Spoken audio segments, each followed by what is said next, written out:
जम्मू कश्मीर से 370 हटाए जाने के बाद अब तरक्की के काम होना शुरू हो चुके हैं। बंद पड़े कामों में तेज रफ्तार के साथ चीजों को तामील में लाया जा रहा है। आवाम खुश नजर आ रही है और हर तरफ खुशी और अमन का माहौल नजर आ रहा है। इस मौके पर तहजीब टीवी के ब्यूरो चीफ निसार यातू की यह खास रिपोर्ट देखिए। 5 अगस्त 2019 का तारीखी दिन, जब रियासत जम्मू कश्मीर में दफा 370 को मरकजी सरकार ने हटाकर जम्मू कश्मीर को यूटी का दर्जा दिया।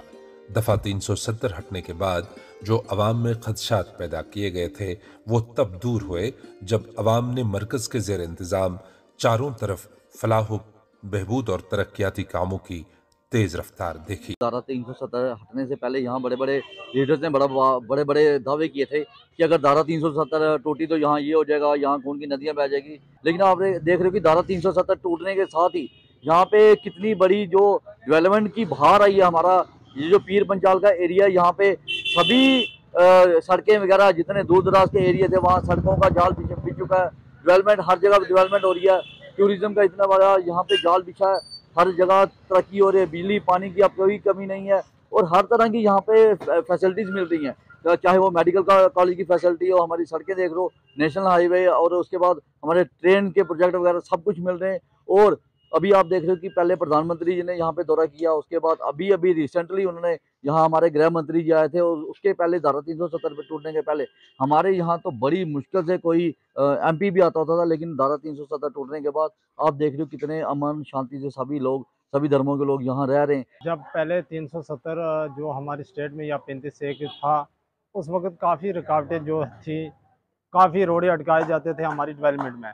जब से 370 या 35 से जाने के बाद जो हमारी जम्मू कश्मीर में ख़ास करके हमारे खिता पीर पंजाल में जो डेवलपमेंट हमें देखने में मिली वो काबिल तारीफ़ है। और जैसा कि आप जानते हैं कि यहाँ जो हमारे गृह मंत्री अमित शाह जी का जो दौरा पीर पंजाल में था वो काफ़ी कामयाब दौरा था। वहाँ पे कम से कम 1 लाख की जो रैली थी वो इस चीज़ का काफ़ी बड़ा सबूत था कि दफ़ा 370 जाने के बाद जो है वो लोग जो हैं वो डेवलपमेंट की तरफ जा रहे हैं, ना कि किसी अफवाह की तरफ जा रहे हैं। मैं चाहता हूं कि ऐसे दौरे हमारे जम्मू कश्मीर में आने वाले दिनों में भी वज़रा जो है वो सेंटर से वफाक से आएँ और हमारी तामीर और तरक्की जो है वो अच्छे तरीके से हो सके। सेंट्रल गवर्नमेंट ने ये भरोसा दिलाया था कश्मीरियों को कि 370 टूटने के बाद कश्मीर में डेवलपमेंट के काम होंगे, लेकिन वो काम आज हो रहे हैं। हम शुक्रगुजार हैं सेंट्रल गवर्नमेंट का कि जो उन्होंने वादा किया था वो आज वादा निभ रहा है और वो फंडिंग करके हमारे कामों पाई तकमील पे पहुंच रहे। जिस तरह R&B के काम जितने पेंडिंग थे वो, और NS ब्रिज हमारा 12 साल से यहाँ बंद पड़ा था, लेकिन आज उसका भी काम हो रहा है। PMGY के नए रोड हो रहे हैं। ये गिर स्टेशन आपके सामने मिसाल है। NHPC अच्छा काम कर रही है, R&B अच्छा काम कर रही है, म्यूनसिपलिटी तो बहुत अच्छा काम कर रही है, PHE बहुत अच्छा काम कर रही है, जितने भी डिपार्टमेंट हैं बहुत अच्छा काम कर रहे हैं।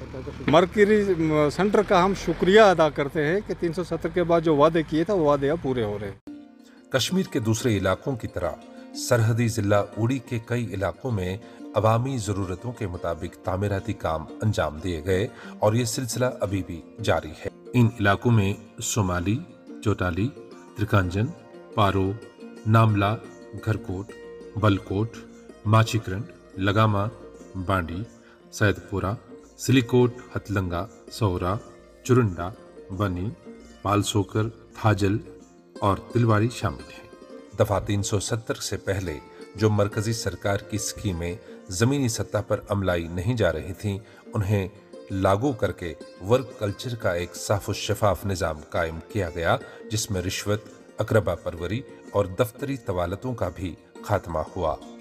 MG नरेगा, PMGSY जैसी ग्रामीण तरक्याती स्कीमों के अलावा R&B, PHE, PDD और दीगर महकमों को भी सरगर्म किया गया ताकि दूर दराज दिही आबादी को हस्ब ज़रूरत बुनियादी ज़रूरियात के साथ साथ तामीर तरक्की के फ़ायदे बराह रास्त पहुँच जाएँ। मैं आपको बताऊँ कि दफ़ा 370 जब से हटा है तब से डेवलपमेंट की बात आपने पूछी तो बहुत अच्छी हो रही है, काम अच्छे हो रहे हैं और हमारे जैसे पाथ्स हैं, रोड्स हैं और पानी है, जिन चीज़ों की हमें कमी थी सरकार अच्छे से पूरी कर रही है। और मैं सबसे शुक्रगुजार हूँ सरकार का कि उन्होंने पंचायत को जो इख्तियारात दिए हुए हैं और सारे काम पंचायत के माध्यम से हो रहे हैं वो इसलिए सही तरीके पे हो रहे हैं क्योंकि ग्रास रूट से गवर्नमेंट ने जो चीज़ उठाई ताकि पंचायत अच्छे से देखेगी और वहाँ पे काम होंगे। इन तरक्याती स्कीमों के तहत तहसील बोनियार में सड़कें, ड्रेनें, गली कूचे, पुल, स्कूली इमारत, अस्पताल और दीगर फलाह बहबूद के काम हाथ में लिए गए, जिससे इलाके के तरक्याती नक्शे में नुमायां बदलाव आया। सरहदी इलाका होने के बावजूद ये देहात आज ज़्यादा से ज़्यादा बुनियादी शहरी सहूलियात से फैज़याब हो रहे हैं, जिसके नतीजे में मकामी लोग मरकज़ी सरकार के उस फैसले से मुतमईन और खुश नज़र आ रहे हैं जिसके तहत पिछली सरकारों के गैर तसल्ली बख्श तरीक़ेकार को रद्द किया गया और अवामी ख्वाहिशात को तरजीह देकर मरकज़ी सरकार ने मुल्क की दूसरी रियासतों और मरकज़ी इंतज़ाम वाले इलाकों की तरह जम्मू कश्मीर ख़ुसूसन देही इलाकों को तामीर तरक्की, फलाह बहबूद और खुशहाली से हमकिनार कर दिया।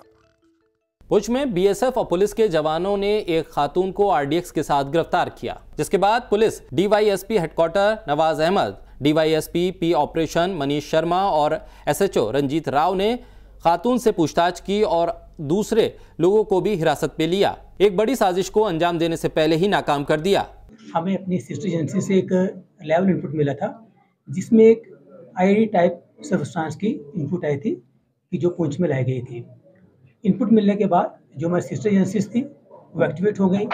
इसके साथ हमारे सारे ऑफिसर्स, हमारे एडिशनल एसपी साहब, डीएसपी हेडक्वार्टर साहब, डीएसपी ऑपरेशन साहब, उनकी क़यादत में और जो हमारे पास हमारे डिस्ट्रिक्ट में डिफरेंट एजेंसीज है, बीएसएफ और सीआरपीएफ, उसकी डिफरेंट टीम बनाई गई उसको लोकेट करने के लिए और उसको पिन पॉइंट करने के लिए।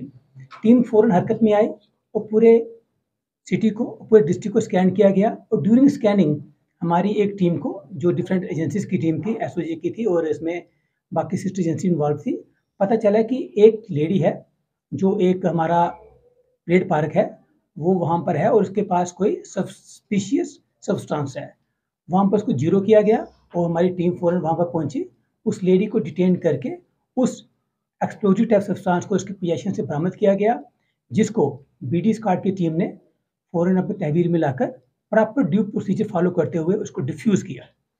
वहीं गादरबल जिले के गुंडे रहमान इलाके में एक गौशाला में आग लग गई। आग गुंडे रहमान इलाके में वाक़ गौशाला में लगी। यहाँ मौजूद 2 गौशाला नजर आतिश हो गई। ये गौशाला गुलाम नबी लोन और अब्दुल मजीद लोन की थी। फायर ब्रिगेड की गाड़ियों ने मौके पर पहुंचकर आग पर काबू पाया। नेशनल कॉन्फ्रेंस के सदर फारूक अब्दुल्ला इन दिनों घाटी के दौरे पर हैं और किश्तवाड़ के अंदरूनी इलाकों में जाकर आवाम से मुलाकात कर रहे हैं। इस दौरान उन्होंने आवाम से खिताब भी किया। नेशनल कॉन्फ्रेंस के सदर डॉक्टर फारूक अब्दुल्ला ने किश्तवाड़ जिले के मारवाहा, वारवान और अंदरूनी इलाकों में अपने 4 दिनों के लंबे दौरे के आखिरी दिन कई अवामी रैली से खिताब किया। इस मौके पर उनके साथ नेशनल कॉन्फ्रेंस के नेता अली मोहम्मद सागर, पार्टी के तर्जुमान तनवीर सादिक, सांसद हसनैन मसूदी, जोनल सदर चिनाब सज्जाद अहमद किचलू, साबिक एमएलए काजी जलालुद्दीन और दीगर लोग मौजूद थे।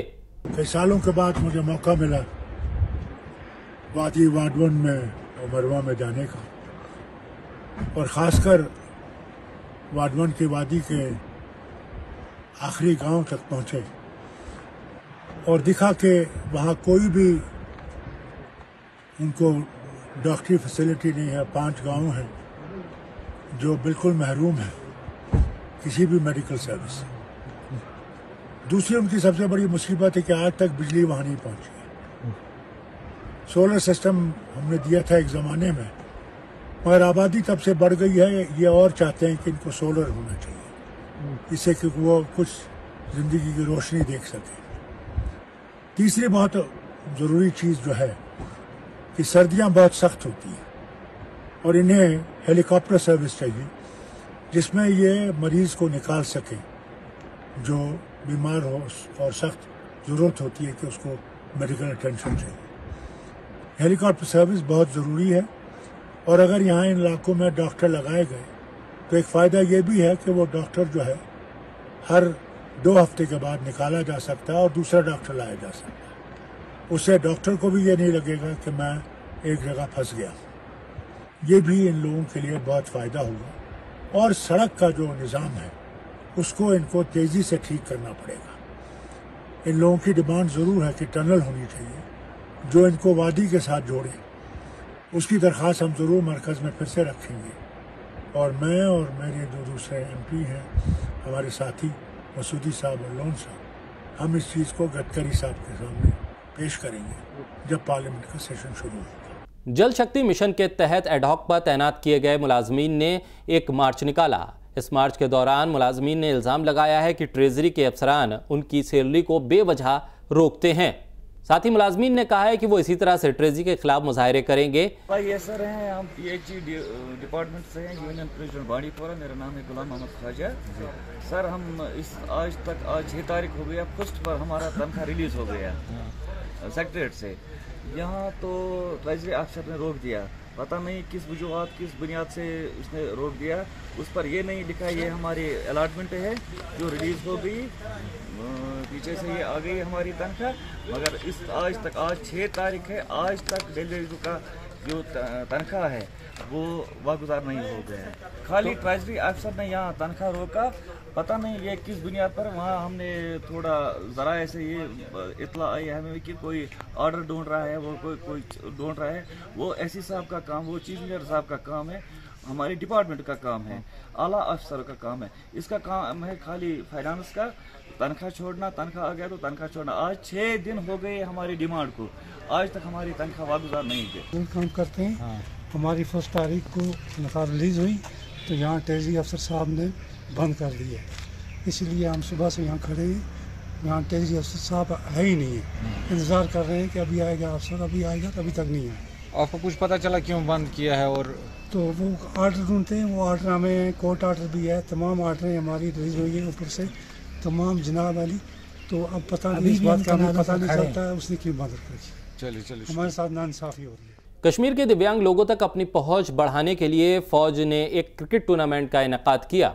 कश्मीर के दिव्यांग लोगों तक सेना की पहुंच बढ़ाने की कोशिश के तहत कमरिया स्टेडियम में wheelchair cricket association Jammu Kashmir के ताउन से डोडरहामा आर्मी कैंप ने एक व्हीलचेयर क्रिकेट टूर्नामेंट का इनेकाद किया। ऑर्गेनाइज़ किया, ये 24RR ने किया है। उसमें हमें बहुत सपोर्ट मिला है 24RR की तरफ से, और आज ही नहीं बल्कि हमेशा से जो है इनका हमें पूरी तरह सपोर्ट मिलता है। लास्ट ईयर भी उन्होंने यहाँ पे एक इवेंट कराया था, उसमें भी सपोर्ट मिला, आज भी मिला। और ख़ासकर जो डिस्ट्रिक्ट एडमिनिस्ट्रेशन है उन्होंने भी हमारे साथ पूरा ताउन किया। उनकी तरफ से भी जितना भी हो सका उन्होंने वो हमारे साथ मतलब पूरा किया है। पूरे वादे किए थे उन्होंने, तो वो उन्होंने पूरे किए हैं हमारे साथ। बिल्कुल भी मैं बताना चाहूँगा कि ऐसे मैच जो है हमेशा होने चाहिए, क्योंकि वो पहले का ज़माना नहीं था कि डिसेबल्ड जितने भी बच्चे थे वो घर में रहते थे और उनको घर से बाहर निकलने नहीं। आज हम अपने हुकूक के बारे में जानते हैं। क्या है कि जितने भी आज डिसेबल्ड है वो अपने घरों से बाहर निकल के मैदानों में आके अपना हुनर दिखाते हैं। और मैं तमाम जितने भी डिसेबल्ड अभी घरों में बैठे उनको बताना चाहता हूँ कि वो शाइनेस जो है, वो शाइनेस आप साइड में रख के मैदानों में आइए और अपना हुनर दिखाइए। काफ़ी ज़्यादा थैंकफुल 24RR का जिन्होंने हमें सपोर्ट किया, क्योंकि जो हमारी डिस्ट्रिक्ट एडमिनिस्ट्रेशन है श्रीनगर, बड़गाम या कहीं और भी गवर्नमेंट की तरफ से हमें सपोर्ट नहीं मिलता। उस कंपैरिजन में अगर इनका सपोर्ट देखें तो इनका काफ़ी ज़्यादा थैंक्स, काफ़ी अच्छा सपोर्ट किया। और स्पेशली जो खिलाड़ी घरों से बाहर आते हैं उनको अपने टैलेंट को पॉलिश करने के लिए काफ़ी अच्छा टाइम मिलता है, वो अपने टैलेंट को और भी निखार के सामने लाते हैं जब इस तरह के इवेंट्स होते हैं। यूँ तो श्रीनगर की डल झील पूरी दुनिया में मशहूर है और वादी में आने वाले लोगों को डल झील अपनी तरफ खींचती भी है। ऐसे में वाटर स्पोर्ट्स को बढ़ावा देने के लिए इंतजामिया कदम बढ़ा रहा है। दुनिया भर से सयाह यहाँ वाटर स्पोर्ट्स के लिए आते हैं। जम्मू कश्मीर के LG इंतजामिया सयाहों को अट्रैक्ट करने के लिए झील में एक्टिविटी को बढ़ावा दे रही है। सरकार ने जेट स्की राइडिंग की शुरुआत की है। जेट स्कीइंग करने वाले सयाहों के लिए मौके पर ट्रेनिंग और लाइफ गार्ड दिया जा रहा है। यहाँ आने वाले सयाह इसे बेहद ज़्यादा पसंद भी कर रहे हैं। रिसेंटली इनिशिएटिव स्टार्ट किया है। बेसिकली वो थैंकफुल टू LCM में टूरिज़म एंड इरिगेशन ऑल्सो। तो उन्होंने हमें यहाँ पे ये प्लेटफॉर्म, इसके लिए हमने बहुत सारी रिक्वेस्ट की थी हमें कि जगह चाहिए, तो जगह नहीं मिला था। उनका हम बहुत ही थैंकफुल है। कोविड के बाद बेसिकली हम दूसरे बिजनेस में, तो अब हम वाटर स्पोर्ट्स में आए हैं। तो बेसिकली लॉस हुए थे कोविड के बाद, तो अब थोड़ा सा रिलीफ लग रहा है। ईद मिलादुन नबी के मुनासबत से घाटी में कई तरह के प्रोग्राम का इनेकाद किया जा रहा है। मरकजी जामा मस्जिद में सुबह 9 बजे से नमाज ज़ोहर तक प्रोग्राम होंगे और ज़ोहर की नमाज के बाद जुलूस की शक्ल में जमात अहले सुन्नत का काफिला ईदगाह पर इख्तिताम पजीर होगा। सोशल मीडिया के ज़रिए से भी और इसके अलावा भी मीटिंग के ज़रिए से ये बात बिल्कुल ज़ाहिर हो चुकी है कि माह मुक़द्दस के तमाम रात दिन के जो मुतबरक ये मजालिस का अहतमाम किया जा रहा है, बड़े अच्छे अंदाज के अंदर हुस्न खूबी के साथ में अंजाम पजीर हो रही हैं। ख़ास करके जो शहर के अंदर मसाजिद के अंदर